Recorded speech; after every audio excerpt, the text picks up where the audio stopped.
ছটি বিধানসভা কেন্দ্রে উপনির্বাচন যখন চলছে তারই মধ্যে ভাঙড়ে এবার তৃণমূল কংগ্রেসের পার্টি অফিসে অগ্নিকাণ্ডের ঘটনা, আগুন লাগিয়ে দেওয়ার অভিযোগ উঠল আইএসএফ এর বিরুদ্ধে।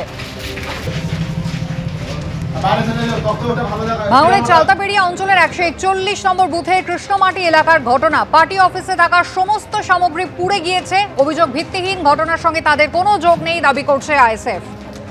একদিকে দেগঙ্গা দাঁতপুর, সেখানে যখন আইএসএফ এর এজেন্টদের বুথে বসতে দেওয়া হচ্ছে না বলে শাসক দলের বিরুদ্ধে অভিযোগ, তখন ভাঙড়ে শাসক দলের পার্টি অফিসে আইএসএফ কর্মীরা আগুন লাগিয়ে দিয়েছে, এমনটা পাল্টা অভিযোগ করছে তৃণমূল, যদিও অভিযোগ অস্বীকার করছে আইএসএফ।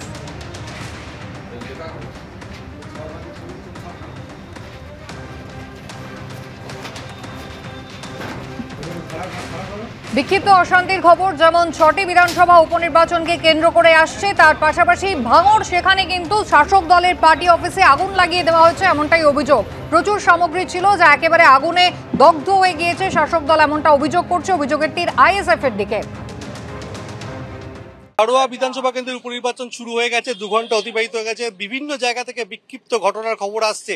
তবে এই মুহূর্তে যেটা 2 ঘন্টা অতিবাহিত হয়ে গেল, এই বিধানসভা কেন্দ্রের যে 11 জন আইএসএফ এজেন্ট তারা বুথে বসতে পারেননি। ক্যামেরাম্যান সন্দীপ সাধুকা তোমাকে ছবিটা দেখাচ্ছে যে এজেন্টরা তারা কাগজপত্র নিয়ে প্রস্তুত, কিন্তু তারা বুথে যেতে পারেননি, কেননা পাথরা রেলগেটের কাছে তাদেরকে আটকে দেওয়া হয়েছে। অভিযোগ তৃণমূল নেতৃত্ব তাদেরকে আটকে দেয়। এবং কথা বলে নেবো যে এজেন্টদের সঙ্গে, কেন আপনারা যেতে পারেননি?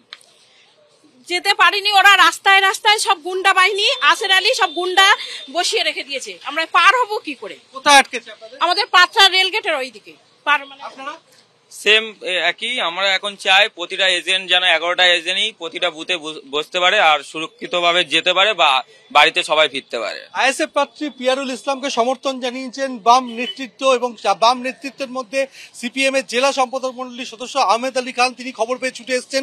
তিনি ইতিমধ্যেই প্রশাসনিক আধিকারিকদের সঙ্গে যোগাযোগ করেছেন। কি বললেন?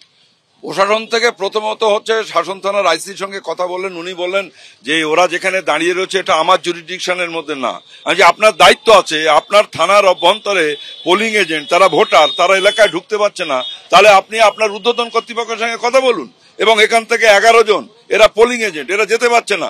সমস্ত বর্ডার যেমন সিল করে রাখে এক দেশ আর এক দেশ, সেইভাবে করে রেখেছে।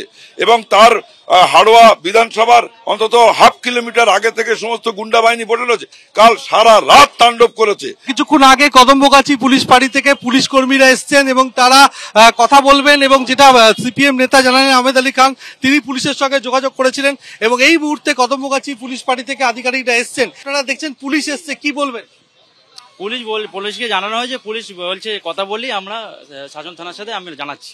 পুলিশের সাথে তো আমার কথা হয়েছে, কি বলবেন? পুলিশের থেকে এখনো সেইভাবে আশ্বাস পাইনি, আমরা এখনো দাঁড়িয়ে আছি।